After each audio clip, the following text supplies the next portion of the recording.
dakloze man krijgt €500 boete omdat hij buiten slaapt. Like, the fuck? The fuck gewoon, the fuck. Dit is wanneer je iemand echt wil pijn doen. Wanneer iemand rock bottom is. Je gaat nog even een trap nageven gewoon. Dat is het, wat dit the fuck is gewoon. Dan kan je zeggen, ja, maar ze doen alleen hun werk. Als dit je werk moet zijn, als je hiervan moet eten, ik hoef dat geld van jou niet. Vraag me nooit om bij je te eten, ik hoef niet. Klaar. Ik kom van bovenaf. Maar jij als persoon die daar loopt, toch? Je bent handhaving en je gaat een zwerver. En het feit dat je ze zwerver noemt ook nog erbij. Iemand die geen thuis heeft. Ga je vragen om een ID. En je gaat diegene al een boete geven omdat diegene buiten slaapt. Diegene al hoe lang buiten slaapt. Zou je het leuk vinden om buiten te slapen? Zou je het leuk vinden? Hoe zou jij je voelen als je op straat moet leven? En je hebt geen idee wat die man zijn situatie is. Dus kom je hier met je rare argumenten. Ja, maar dit.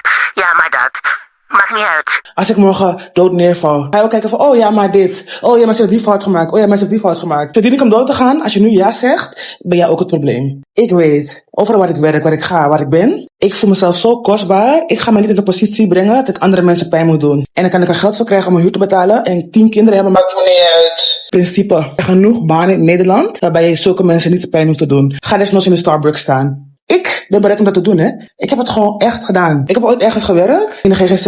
En ik heb gezien hoe ze die mensen daar jarenlang laten verkassen. Onder de mond van, ja, maar hij heeft geen familie, bla bla bla bla. Ik ben daar weggegaan. Ik kon het niet meer aanzien. Ik wilde daar niet meer werken. Op het moment dat ik het, zeg maar, door had, werd ik vanzelf ontslagen. Snap je wat ik bedoel? Als je principe hebt, kan je dat werk niet doen. Ik heb sollicitaties gehad, waarbij ik gewoon dacht van, nee man, ik kan het echt niet maken, dit gewoon. En wat gebeurt er? Ze wijzen me af. Wanneer je goed van hart bent, kan je nooit dat werk daar doen. I said it.